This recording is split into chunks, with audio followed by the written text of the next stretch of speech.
दोस्तों नमस्कार।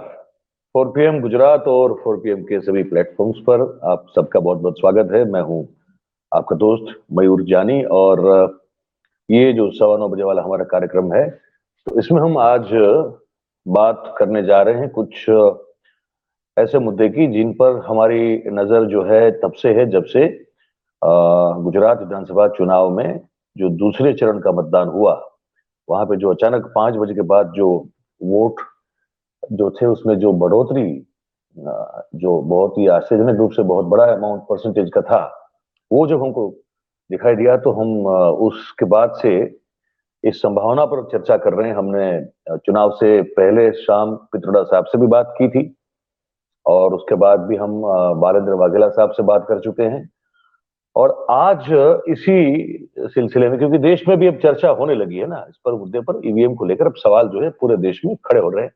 आज हमने आपने दोपहर को देखा होगा कि कांग्रेस के जो गुजरात कांग्रेस के प्रवक्ता है मनोहर पटेल साहब, उनसे भी हमने बात की, जो खुद उम्मीदवार रह चुके हैं बोटाद विधानसभा क्षेत्र से, और उन्होंने भी ईवीएम को लेकर जो अपनी एक बात थी जो उन्होंने परिवेशक को कही थी, वो भी उन्होंने आज दोपहर को बताया। अगर आप नहीं देखा हो तो आज का देख लीजिएगा, आपको मिल जाएगा मनोहर पटेल साहब के साथ की हमारी जो वार्तालाप है वो। और उसी सिलसिले में आज हमने आमंत्रित किया है राहुल मेहता साहब को। राहुल मेहता साहब हैं और उनके साथ अतुल पटेल साहब भी हैं। वो पाटीदार अनामत आंदोलन समिति के एक बड़े नेता रह चुके हैं और साथ में कांग्रेस के भी नेता हैं, वो अलग बात है। इसके साथ साथ वो एक्टिविस्ट है। और दूसरे राहुल जी जो आप स्क्रीन पे देख रहे हैं अभी आप, तो राहुल मेहता साहब जो हैं वो बहुत सालों से गुजरात में एक संघर्ष कर रहे हैं। मैं आपको बताना चाहता हूँ, ये एक तो राइट टू रिकॉल का बड़ा संघर्ष है उनका। और जब उन्होंने शुरू किया था तो किसी ने उस चीज को कोई गंभीरता से लिया नहीं था।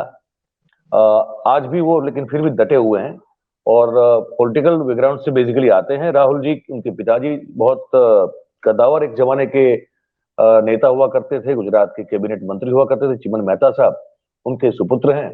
और ये राइट टू रिकॉल करके उन्होंने पार्टी भी बनाई हुई है और वो रजिस्टर्ड पार्टी है। और उनको आज हम जब बात कर रहे थे दोपहर को तो उन्होंने कहा कि मयूर जी, ये पूरा एक डेमो में दिखा सकता हूं कि किस तरह से सिर्फ ईवीएम में ही गड़बड़ी की तो बात है ही है, लेकिन साथ में जो वीवीपैट उसके साथ लगा होता है, जिसमें वो निकलती है ना, वो चिट निकलती है जो आपके हाथ में नहीं आती लेकिन आपको दिखती है, फिर वो अंदर गिर जाती है, जिसमें आपको पता चलता है कि भाई हमने एक्स पार्टी को या एक्स चिन्ह पर हमने वोट बटन दबाया, तो वो फिर आपको वीवीपैट में दिखता है और फिर वो जो चिट है वो अंदर गिर जाती है। तो उनका कहना है कि यहाँ भी गड़बड़ जो है, गड़बड़ी की संभावना है। तो हमने कहा कि आप हमारे दर्शकों को बताइए और ये जरा आप समझाने की कोशिश करें हमको कि ये कैसे हो सकता है। तो अब राहुल जी, आपका बहुत बहुत स्वागत है, आपका और अतुल भाई का दोनों का। ये जरा अगर समझा दें ठीक से हमारे दर्शकों को कि अच्छा, पहले तो ये पूछना चाहता हूं कि ये जो ईवीएम मशीन आपने लगा के रखा हुआ है यहाँ पे, ऑब्वियसली ये प्रोटोटाइप होगा, ये ओरिजिनल तो हो नहीं सकता आपके पास। तो ये ये मशीन क्या है, ये जरा बता दें। इलेक्शन कमीशन ने ईवीएम दिया नहीं, वरना उनके ईवीएम में भी मैं वोट बदल के दिखा सकता हूं। लेकिन मेन चीज मशीन नहीं है, यह हार्डवेयर तो कोई भी बना सकता है। मेन चीज मैं बताऊंगा जैसे डेमो जाएगा कि मेरा प्रोग्राम यदि 15 लाख वीवीपैट में पड़ा हुआ है तो मेरा प्रोग्राम हर एक वीवीपैट में 50-100 वोट बदल देगा और वोटर को, प्रिसाइडिंग ऑफिसर को, कलेक्टर को, किसी को पता नहीं चलेगा कि 50-100 वोट अंदर बदल दिए। तो अब यदि वीवीपैट के अंदर मेरा प्रोग्राम पड़ा हुआ है तो वोट बदली हो रही है, और पड़ा है या नहीं पड़ा वो फिर भरोसे की बात हो गई, जो कि टेक्निकल मुद्दा नहीं आता, फिर पॉलिटिकल हो जाता है। तो मैं आपको बताऊं कि मेरा प्रोग्राम वोट बदल के दिखाएगा,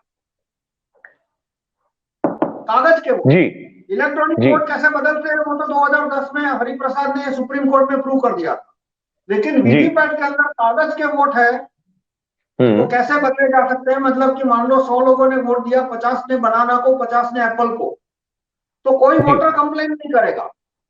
हर एक वोटर कहेगा कि जिसने बनाना को वोट दिया वो कहेगा हाँ मैंने बनाना की कागज की पर्ची देखी, केले को, वो एप्पल को वोट दिया वो कहेगा हाँ मैंने एप्पल की कागज की पर्ची देखी। और वोट गिनोगे तो 60-40 निकलेंगे, 50-50 हो जाएगा। तो वो कैसे होता है वो मैं अभी बताता हूँ।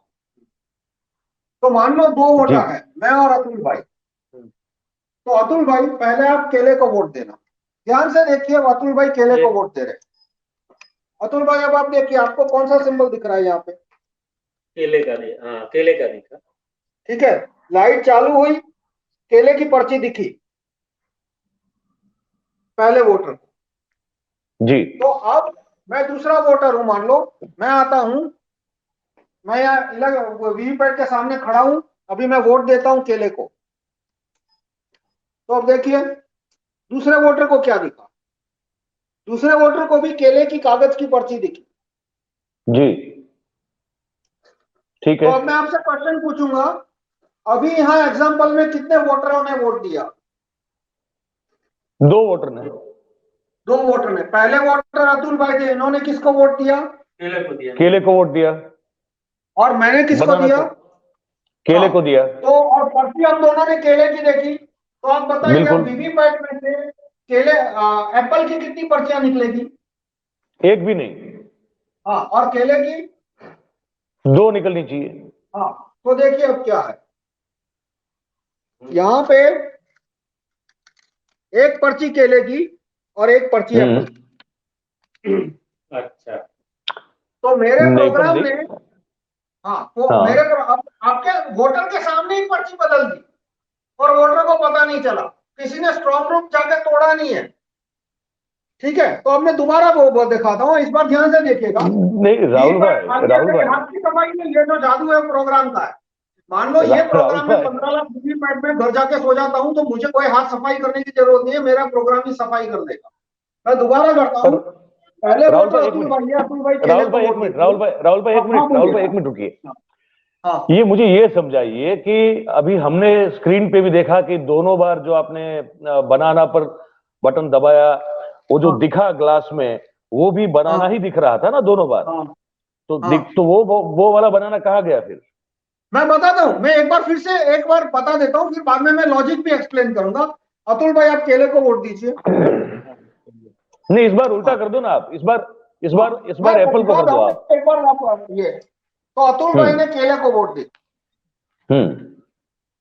हाँ ठीक है, अब मैं दूसरा वोटर हूं, मैं भी केले को वोट देता हूं,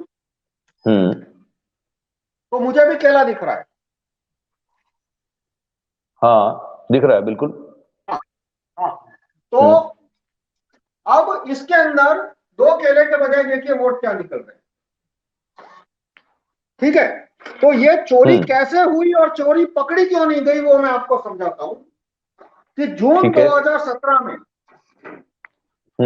कांच का रंग सफेद था, वीवीपैट के कांच का रंग जी, और तब सिर्फ 5% बूथ में वीवीपैट इस्तेमाल होता था। तो बाकी 95% में बिना वीवीपैट के ईवीएम में कैसे वोट चोरी होती है वो जो हरिप्रसाद ने कब का प्रूव कर दिया था, सुप्रीम कोर्ट में एक्सेप्ट हो चुका था।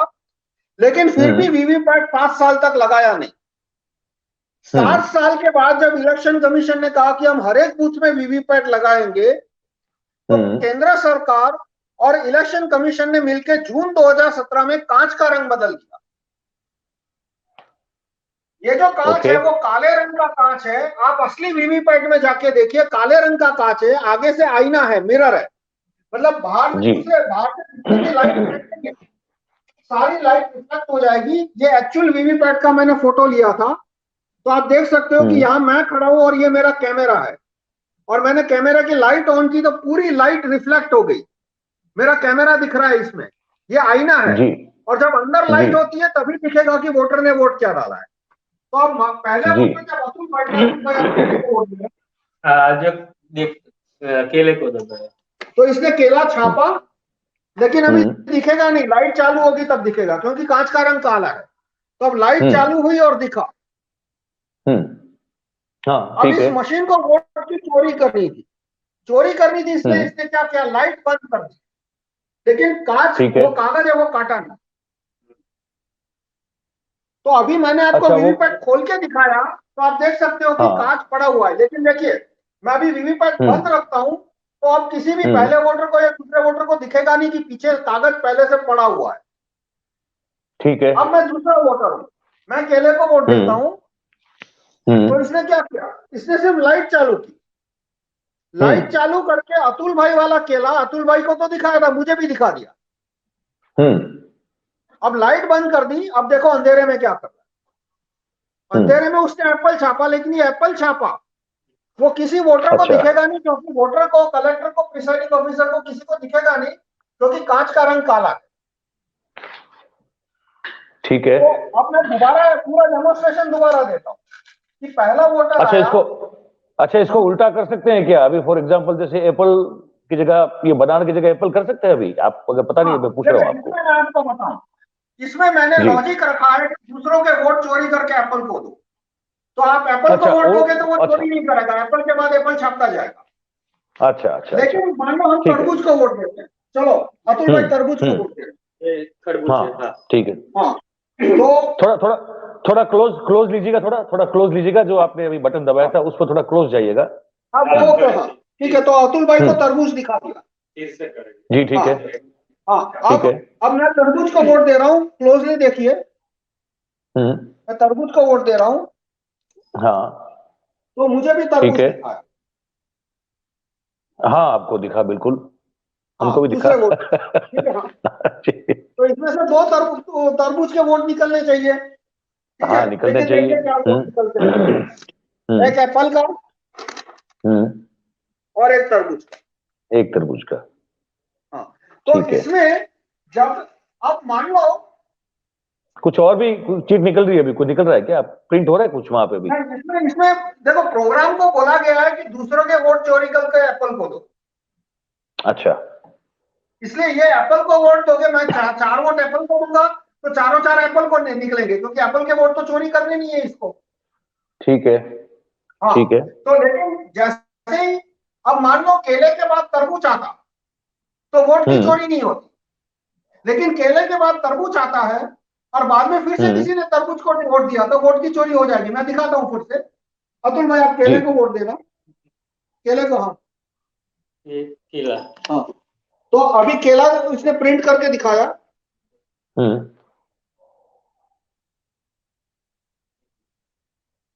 ठीक है।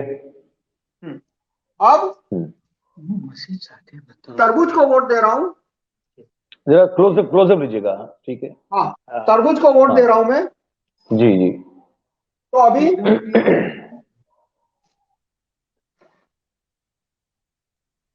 अभी उसने तरबूज प्रिंट करके दिखाया। जी बिल्कुल। ठीक है, तो यहां वोट चोरी नहीं हुआ। लेकिन अब जैसे ही मान लो तीसरा वोटर आता है, और तीसरे वोटर ने यदि तरबूज को वोट दिया, जी, तो अब देखिए तीसरे वोटर को दिखा दो तरबूज, वो दूसरे वाले का वोट तरबूज उसने दोबारा दिखा दिया। ठीक है। ठीक है, लेकिन अब देखते हैं अंदर वोट क्या निकलते हैं।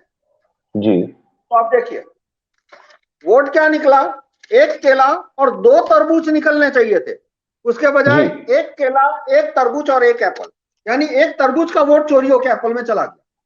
मतलब एक एप्पल को ऐसे मिल गया। जी हाँ, तो इसमें देखो, मुझे सिर्फ ये पूरा लॉजिक डेमोन्स्ट्रेट करना था, इसलिए इसमें मैंने पूरा लॉजिक इंप्लीमेंट नहीं किया, क्योंकि मुझे सिर्फ बताना था कि काले कांच की मदद से चोरी कैसे छिप सकती है। देखो कोई भी कंप्यूटर प्रोग्राम है, उसके लिए चोरी करना तो आसान, सवाल ये है कि चोरी छिपाई कैसे जाए, और चोरी छिपाने का काम ये काला कांच कर रहा है। अच्छा, ये राहुल भाई, ये भी आप दर्शकों को बता दें, ये समझना जरूरी होता है, क्योंकि फिर बहुत सारे ऐसे भी दर्शक मित्र होते हैं जो फिर आपकी, अगर आप कुछ इस तरह की प्रस्तुति करते हैं तो फिर आपकी क्वालिफिकेशन पर भी सवाल उठा देते हैं लोग। तो आप दर्शकों को बता कि आपका जो ये क्वालिफिकेशन है इसको लेकर एकेडमिक को क्या है, वो सब लोग जान ले। मैंने आईआईटी दिल्ली से बीटेक किया 1990 में कंप्यूटर साइंस में। जी, 1990 में बीटेक खत्म किया, फिर मैंने यूएस गया था पढ़ाई के लिए, वहां मैंने मास्टर्स खत्म किया, new Jersey state university, Rutgers university से कंप्यूटर साइंस में मैंने मास्टर्स किया जी। और तब से लेके आज तक मैं सॉफ्टवेयर इंजीनियर का काम कर रहा हूं। मतलब दो काम है, कॉम्प्लेक्स मैथमेटिक्स प्रोग्राम वो लिखना और सॉफ्टवेयर इंजीनियर। तो ये दर्शक बंधु और बहनों, आज भी मैं सॉफ्टवेयर इंजीनियरिंग का काम कर रहा हूं, हफ्ते में 10-20 घंटे 20-30 घंटे मैं कंप्यूटर प्रोग्रामिंग का काम करता हूँ, वो उसी पे मेरी इनकम और सारा पॉलिटिकल एक्टिविटी चलती है। और बाकी मेरा फिर पॉलिटिक्स का काम है, जिसमें ये एक जी प्रोजेक्ट है ईवीएम हटाओ, और दूसरा राइट टू रिकॉल, जिसकी हम बात करेंगे। हम करेंगे। तो भाई देखिए, कोई कोई ऐसा तिकड़मबाज आदमी नहीं है जिसको हम आपके समक्ष लेके आए हैं। Well qualified, absolutely well qualified EVM के व्यक्ति खिलाफ हैं जो मैंने इसके सबसे बारे में पहले बता रहे हैं। पेपर लिखा था 1989 में। जी। हाँ, तो ये बस मैं ये बताना बड़ा साफ करना जरूरी हो जाता है कि कोई कोई ऐसे ही आके नहीं बात कर रहे हैं, वो बहुत ही क्वालिफाइड है इस क्षेत्र में, अपने इस फील्ड में, और लगातार मुहिम में लगे हुए हैं। तो ऐसे ही नहीं है कि कोई आके बोल रहा है, वो हाईली क्वालिफाइड इस क्षेत्र के व्यक्ति हैं, और फिर जाके वो इस चीज को हमारे समक्ष जो है, आज मुझे लगता है कि नेशनल प्लेटफॉर्म पे अगर किसी इस तरह का पहली बार जो है ये खुलासा होने जा रहा है, या ये मेरा मानना है कि ये हो रहा है अभी। अच्छा, अब राहुल जी, एक चीज हमें आपसे और पूछनी है कि ये लगातार ये कहा जाता है इलेक्शन कमीशन की ओर से कि ईवीएम्स जो है वो बिल्कुल इसको मैनिपुलेट कर ही नहीं सकते। हालांकि सैम पित्रोदा साहब भी बोल चुके हैं हमारे प्लेटफॉर्म पे कि कहीं भी हो सकता है ये। तो आपके हिसाब से कहाँ हो रहा है ये वीवीपैट वाला तो बता दिया आपने, इसके अलावा भी और कोई तरीका है क्या? नहीं, और कोई तरीका पुराने ईवीएम में था कि रिमोट कंट्रोल की मदद के द्वारा मैनिपुलेट करो, जो कि 2010 में हरिप्रसाद ने वीडियो में डेमोन्स्ट्रेट करके दिया था। और उसमें और कि फैक्ट्री के अंदर ही मान लो किसी ने रिमोट कंट्रोल सर्किट रखी हुई है, और फैक्ट्री के अंदर ही मेरा प्रोग्राम रखा हुआ है, जो प्रोग्राम मैंने अभी आपको डेमोन्स्ट्रेट किया, यदि मेरा वाला प्रोग्राम ही वीवीपैट की फैक्ट्री में रख दिया है किसी ने, जी, तो वो प्रोग्राम है वो फील्ड में मैनिपुलेट करेगा। अब इलेक्शन का इसमें क्या है कि इलेक्शन कमीशन कहता है कि बाहर का आदमी मैनिपुलेट नहीं कर सकता। वो मैं एग्री कर सकता हूं कि बाहर का आदमी बदल नहीं सकता, लेकिन अंदर का आदमी कुछ भी कर सकता है। अंदर का आदमी यानी कि आपके पास मान लो कोई मोबाइल फोन है, सैमसंग है या एप्पल है या कोई भी है, तो मैं आपके फोन को ओपन नहीं कर सकता, लेकिन एप्पल का मालिक यदि चाहे कि आपके फोन को क्रैक करना है तो वो 1 मिनट में कर सकता है, क्योंकि उसको अंदर का एप्पल के अंदर जो पासवर्ड रखे हुए सारे उसको पता है। बिल्कुल बिल्कुल, वो पूरा सेटिंग जानता है, उसको पता है। हाँ, तो इसमें इनसाइडर टेम्परिंग बोलते हैं। यहाँ पे कंफ्यूजन ये हो रहा है कि ईवीएम में इनसाइडर टेम्परिंग एबीसी जितना आसान है, जो मैंने अभी करके दिखाया, कि आप मुझे ईवीएम का कॉन्ट्रैक्ट दे दीजिए, तो मैं ईवीएम के अंदर मेरा वाला प्रोग्राम डाल दूंगा, और 15 लाख ईवीएम है, उसमें हर एक ईवीएम में मेरी पार्टी का आदमी जीत जाएगा। हर एक ईवीएम में, हर एक बूथ में मेरे पार्टी के आदमी को 100 मतलब मेजोरिटी वोट मिल जाएंगे। कमाल है सर, ये तो बड़ा। हाँ, तो अंदर का आदमी है जिसने ये प्रोग्राम लिखा है, वो कुछ भी मैनिपुलेट कर सकता है। अब बाहर का आदमी नहीं करेगा, क्योंकि ये तो मैंने डेमोन्स्ट्रेशन के लिए बहुत सिंपल प्रोग्राम लिखा। लेकिन मान लो प्रोफेशनल प्रोग्राम लिखना होता तो मैं इसके अंदर पासवर्ड डालूंगा, तो फिर वही मैनिपुलेट कर पाएगा जिसको पासवर्ड पता है। तो और कोई मैनिपुलेट नहीं कर पाएगा, तो मैं कहूंगा देखो मेरा ईवीएम मैनिपुलेट नहीं कर सकता, लेकिन इसका मतलब ये नहीं है कि मेरा ईवीएम मैं नहीं मैनिपुलेट कर सकता, मैं कर सकता हूँ। अच्छा, और अभी जो आप कह रहे हैं, ये तो आपने बड़ा एक अद्भुत खुलासा कर दिया है, जो चौंकाने वाला है बहुत ही, कि ये आपने कहा कि अब ये वीवीपैट भी इस तरह से मैनिपुलेट हो सकते हैं। तो पता नहीं अब तो क्या हो सकता है आगे हो सकते हैं। और ये तो फैक्ट है ना कि 2007 में 2017 में कांच का रंग बदला था, ये तो फैक्ट है जी, कि जून 2017 से पहले सफेद रंग का वीवीपैट था, सादा कांच, सफेद नहीं सादा, आर पार दिखे वैसा ट्रांसपेरेंट जी ऑर्डिनरी। जी जी जी और जी, जून बिल्कुल बिल्कुल। 2017 में कांच का रंग बदला गया, काला, और वो भी front side mirror only, back side transparent. अच्छा, राइट राइट तो राइट। और इसमें मॉकपोल क्यों नहीं पकड़ा जाता वो भी मैं बता दूं कि इसमें मान लो चुनाव है 5 दिसंबर को, तो 23 नवंबर को जो तो रिटर्निंग ऑफिसर है, कलेक्टर है, वो एक लिस्ट निकालेगा जिसको फॉर्म 7 बोलते हैं, जिसमें लिखा होता है कि कैंडिडेट नंबर 1 उसका ये नाम है अंग्रेजी में, ये नाम गुजराती में, ये सिंबल है। कैंडिडेट नंबर 2 उसका ये नाम अंग्रेजी में है, ये नाम गुजराती में है, ये इसका सिंबल है। और वो एक इलेक्शन कमीशन का आदमी एक कंप्यूटर पे एंटर करता है, जो कि इलेक्शन कमीशन के सर्वर से कनेक्टेड होता है। उसमें वो पूरी लिस्ट एंटर करेगा, और 8वां या 9वां आखिरी आदमी है वो नोटा होगा जी। फिर वो जो मशीन है वो एक फाइल जनरेट करता है जिसको कैंडिडेट फाइल बोलते हैं। वो फाइल कलेक्टर के ऑफिस में वो आदमी डाउनलोड करेगा और वो फाइल है फिर वो उस कंस्टिट्यूएंसी के जो एमएलए कंस्टिट्यूएंसी है उसके 300 वीवीपैट में अपलोड की जाती है। जी। तो ईवीएम के अंदर क्लॉक है जिसके अंदर टाइम होता है, तो वो जो फाइल जाएगी वीवीपैट के अंदर, वो फाइल में कमांड लिखा होगा कि भाई चुनाव 5 दिसंबर को है, यानी 5 दिसंबर से पहले कोई मैनिपुलेशन मत करना। तो जब 30 नवंबर को कैंडिडेट टेस्टिंग के लिए जाएंगे और 1000 वोट डालेंगे, तब चोरी करेगा नहीं और चोरी पकड़ी नहीं जाएगी, क्योंकि वो चोरी कर रहे, वो एप्पल की जगह एप्पल छापेगा, बनाना की जगह बनाना छापेगा। फिर उसमें दूसरा कमांड लिखा है कि देखो भाई 5 दिसंबर को वोटिंग है, लेकिन पहला राउंड है वो मॉक पोल है, तो पहले राउंड में चोरी मत करना। तो पहले राउंड में भी चोरी नहीं करेगा। और फिर सेकंड राउंड में 10 बजे के बाद 100 वोट गिरने के बाद, जब वीवीपैट हमेशा बंद रहता है, उसके बाद वो मैनिपुलेशन शुरू करेगा, यानी उसके बाद तो मैनिपुलेशन पकड़ी नहीं जाएगी, क्योंकि उसके बाद तो वोटर ने क्या वोट डाला वो कोई देख नहीं सकता, काउंटिंग स्टेशन पे ही देखा जाएगा। तो इसके अंदर क्लॉक है और क्लॉक के द्वारा पता लगाया जा सकता है कि अभी असली पोल हो रहा है या मॉक पोल हो रहा है। तो यदि मॉक पोल हो रहा है या टेस्टिंग हो रहा है तो चोरी मत करना, तो वो चोरी करेगा नहीं ये मॉक पोल में और टेस्टिंग में। और जिस दिन रिया असली पोल होने वाली है उस दिन 10 बजे के बाद 100 वोट गिरने के बाद ये वोट बदली शुरू करेगा। तो मेरा प्रोग्राम है वो मॉक पोल में पकड़ा नहीं जाएगा। गजब गजब कह रहे हैं सर आप। तो आपको क्या लगता है कि ये जो गुजरात चुनाव हुआ है जिसमें ये बहुत प्रचंड बहुमत 156 सीटें जो मिली है, तो क्या ये इसका कोई, ये जिसको मैं चुनाव से पहले कहता था कि शायद कोई जिन्न होगा तो जिता देगा, तो क्या ये जिन्न हो सकता है जिसने जिता दिया? ये काला कांच है, वो जिन है, वो अलाउद्दीन का चिराग है और अंदर जो मेरा प्रोग्राम है वो जिन है। मेरा प्रोग्राम है वो कागज के वोट बदलेगा और ये काला कांच है, इस वोट बदली को छिपाएगा। तो आप ये कह रहे हैं कि ये हुआ है? नहीं, देखो ऐसा है कि अभी मैं ऐसा कहूं कि ऐसा हुआ है तो मेरे पे डिफेमेशन का केस हो सकता है, लेकिन आपके दर्शक है, आपके जो दर्शक है वो समझदार है, इसलिए हुआ है ऐसा मैं नहीं कहूंगा। बाकी आपके दर्शक समझदार है कि आपके दर्शक आप एक बात तो एग्री करेंगे जिसमें डिफेमेशन का केस भी नहीं हो सकता, क्योंकि वो फैक्ट है कि कांच का रंग जून 2017 में बदला गया, ये तो फैक्ट है। अब जो सुप्रीम कोर्ट गाड़ी रोक के बोलती है कि यदि किसी ने ब्लैक फिल्म लगाई है बिना परमिशन के, स्पेशल पुलिस परमिशन के, तो उसकी कांच की काले रंग की जो फिल्म लगाई होती है वो उसको उतार दी जाती है। जब कोई गाड़ी मैन्युफैक्चर होती है तो यदि उसके पास स्पेशल परमिशन नहीं है तो वो काले रंग का कांच नहीं लगा सकता मैन्युफैक्चरर, उसको सफेद कांच ही लगाना पड़ता है। तो जब गाड़ी के कांच का रंग यदि काला नहीं होने दिया जाता, उस देश में 15 लाख वीवीपैट के सभी के कांच के रंग काले हैं। जी जी जी। तो अब काले कांच के पीछे क्या सफेद नियत होगी?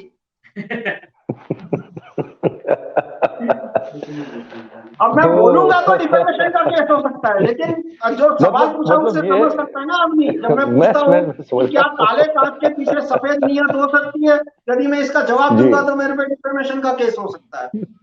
मतलब कुछ भी हो सकता है, ये कह सकते हैं। हाँ, मेरा प्रोग्राम 15 लाख ईवीएम में डाल दो, ठीक है, और इसका मतलब मुझे डालने दो, मुझे 15 लाख वीवीपैट का प्रोग्रामिंग करने का कॉन्ट्रैक्ट दिला दो, और मेरा प्रोग्राम है वो मॉक पोल में फेल नहीं होगा, वो टेस्टिंग में फेल नहीं होगा। आप उसमें टेस्टिंग के टाइम 50,000 वोट डालना, सारे वोट बराबर निकलेंगे कागज के। और वोटिंग के दिन मेरा प्रोग्राम जो मैंने लॉजिक बताया उसके द्वारा वोट बदली करेगा और मेरे हर एक कैंडिडेट को हर एक बूथ में 70-80% वोट मिल जाएंगे। और देखो यहाँ पे मैंने सिंपल लॉजिक दिखाया, पूरा लॉजिक इंप्लीमेंट करना है तो मैं कैसे करूंगा कि मान लो एक फैमिली के या कोई इंसिडेंस मान लो 5 लोगों ने केले को वोट दिया, तो पहला छपा हुआ केला पहले वोटर को तो दिखाओ, दूसरे तीसरे चौथे वोटर को भी दिखाओ, और बाद में 3 एप्पल छाप दो। तो इस तरह से मेरा प्रोग्राम है वो मेरे कैंडिडेट को 80% वोट दिला सकता है एक एक बूथ में। अरे बाप रे। ये डरा रहे हैं सर आप उनको। ये तो वैसे ही डरे हुए हैं। ऊपर से आप कह रहे हैं कि आप 80% तक दिला देंगे, ये तो बड़ा खतरनाक मामला है। पर हाँ, मतलब इसमें क्या है कि उतनी चोरी करो कि पकड़ ही ना जाए बस। हाँ, मान पकड़े लो ना मैंने, जाए अब मतलब। मान लो किसी के ऐसे ऐसे आदमी को जिसको सिर्फ 2% वोट मिलने वाला है, ऐसे को मैंने 80% प्रोग्राम, कंप्यूटर का प्रोग्राम तो दिला सकता है उसको 80% वोट, लेकिन फिर जी बात चोरी एकदम एक्सपोज हो जाएगी। तो जी जी पहले जी। मीडिया के द्वारा मुझे परसेप्शन खड़ा करना पड़ेगा। मान लो मुझे 30% वोट मिलने वाले हैं, तो पहले मैं मीडिया के द्वारा परसेप्शन खड़ा करूंगा कि मुझे 60% मिलने वाला, जी और फिर ये 30 का 60 कर देगा। अच्छा, ये कर देगा। हाँ।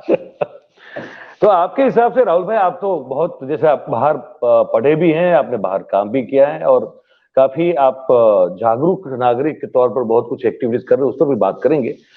आपको क्या लगता है कि क्या कारण होगा कि हमारे यहाँ ही ईवीएम जो है इसको लागू किया गया है? बड़े जो डेवलप कंट्रीज है वहां तो भले ही समय जितना भी जाए, लेकिन लोग बैलेट से ही वोटिंग करते हैं वहां समय। हाँ, अच्छा अच्छा, अब दूसरा कि हम तो, माफ कीजिए कोई अगर बुरा लगे तो, लेकिन हमारे यहाँ तो लोग जो है मतलब काफी फुर्सत में होते हैं, तो उतनी तो जल्दबाजी है नहीं। तो जो अमेरिका हो या जापान हो या कोई बड़े बड़े जितने डेवलप कंट्री हैं, वहां पे अगर बैलेट से होता हो तो हमें ऐसी क्या जल्दी है कि रात तक खत्म कर दो पूरा? तो क्या लगता है क्यों नहीं हो रहा है ये हमारे यहाँ? नहीं नहीं, देखो जहां तक मेरा मानना है, कोई कोई अच्छा कारण नहीं है।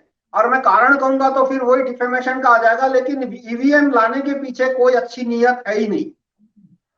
और जी दूसरे देशों ने रिजेक्ट इसलिए करना पड़ा क्योंकि वहां के, मतलब जर्मनी में विद्रोह की परिस्थिति आ गई, जी। और आयरलैंड में जब ईवीएम इस्तेमाल होने वाला था वहां विद्रोह की परिस्थिति आ गई, इसलिए आखिरी मोमेंट पे सारे बूथ में ईवीएम पहुंच चुके थे। मैं आयरलैंड की बात कर रहा हूं।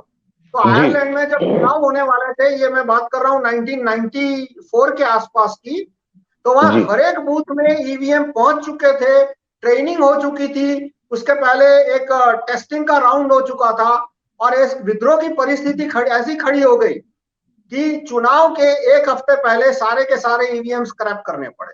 और वही जर्मनी में मतलब हुआ कि जर्मनी में कुछ 5% जगह पे ईवीएम रखे थे, और उसके बाद ऐसी विद्रोह की परिस्थिति खड़ी हो गई कि जर्मनी की सुप्रीम कोर्ट को ऑर्डर देना पड़ेगा कि ईवीएम का इस्तेमाल नहीं होगा।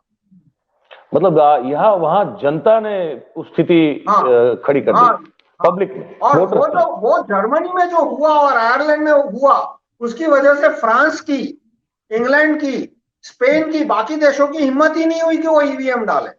इसलिए ईवीएम है। और देखो, अब आपके दर्शक तो शायद नहीं कहेंगे, लेकिन कुछ लोग कहेंगे मुझे कि पाकिस्तान चले जाओ। लेकिन पाकिस्तान में जब ईवीएम लाने की कोशिश की गई, तो वहां भी इतना बड़ा विद्रोह हुआ कि वहां ईवीएम, पार्लियामेंट को कानून लाके ईवीएम कैंसिल करना पड़ा। जी। वहां पे ईवीएम पास हो गया, ईवीएम का कानून पास हो गया, और फिर दोबारा उस कानून को कैंसिल करना पड़ा। तो मतलब फिर कुछ लोग कहेंगे कि जाओ पाकिस्तान चले जाओ, लेकिन ये फैक्ट है कि पाकिस्तान में ईवीएम का कानून पास हुआ और बाद में ईवीएम का कानून कैंसिल हुआ। अच्छा, तो अच्छा, कितने देश होंगे राहुल भाई, कुछ आपको अगर पता हो कि कितने देश है ऐसे जो दो अभी चार ईवीएम देश का के इस्तेमाल? नमूने हमारे जैसे, एक तो भारत है, हम हैं, ठीक है, जो कि गर्व से कहते हैं कि हम हर एक बूथ में ईवीएम ही नहीं, काले कांच वाला ईवीएम, मतलब हम तो इतने मतलब शातिर आदमी है कि ईवीएम के साथ साथ काले कांच वाला ईवीएम। और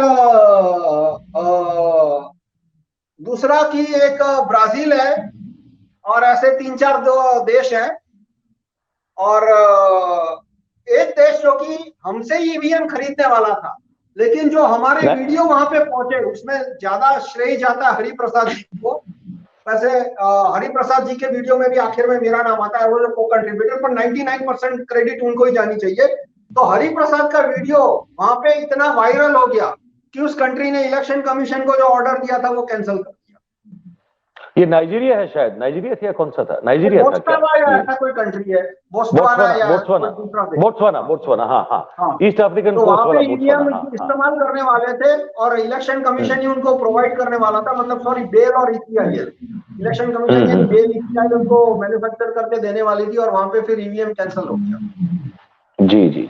तो हम ही हैं तो जो देखो उस इसमें क्या है कि सब कुछ है वो अब लॉजिक से हटके भक्ति पे आ गया। मतलब भक्ति हम्म, भी कैसी कि जब मैं भक्तों को पूछता हूं कि आप काले कांच को सपोर्ट करते हो या विरोध, तो वो जी। काले कांच का भी विरोध करने को तैयार नहीं होते। बाकी सब तो छोड़ो, जो कहते हैं ना जी, कि बात होती विरोधक तो सह लेते हम कांटों पर भी हक, तो इस तरह की बात हो गई है कि वो कहते हैं कि जी। नहीं ईवीएम में काला कांच है तो काला ही रहना चाहिए, और फिर एक पूरा डिस्कशन है वो दूसरी डायरेक्शन में चला जाता है कि भाई अच्छा सुप्रीम अच्छा कोर्ट ने राहुल काले कांच का विरोध नहीं किया, तो जी। तुम कौन होते हो काले कांच का विरोध करने वाले। वो इस तरह की बात है कि एक आदमी ने वो 10 बजे उसने बोला कि आज सुबह क्यों नहीं हुई, तो किसी ने पूछा क्या बात कर रहे हो सुबह नहीं हुई, ये देखो इतना सूरज चढ़ रहा है, तो उसने कहा कि भाई मुर्गे ने तो बांग लगाई नहीं है, तो मुर्गे ने बांग लगाई नहीं इसका मतलब सुबह नहीं हुई, मतलब कि सुप्रीम कोर्ट ने अभी तक काले कांच को कैंसिल नहीं किया इसलिए काला कांच अच्छा है। राहुल एक्सपर्ट्स ने भाई, काले कांच के खिलाफ कुछ नहीं बोला इसलिए काला कांच अच्छा है। मतलब ईवीएम वीवीपैट को छोड़ो, भक्ति इस हद तक बढ़ गई है कि काले कांच का विरोध भी भक्तजन नहीं करना चाहते।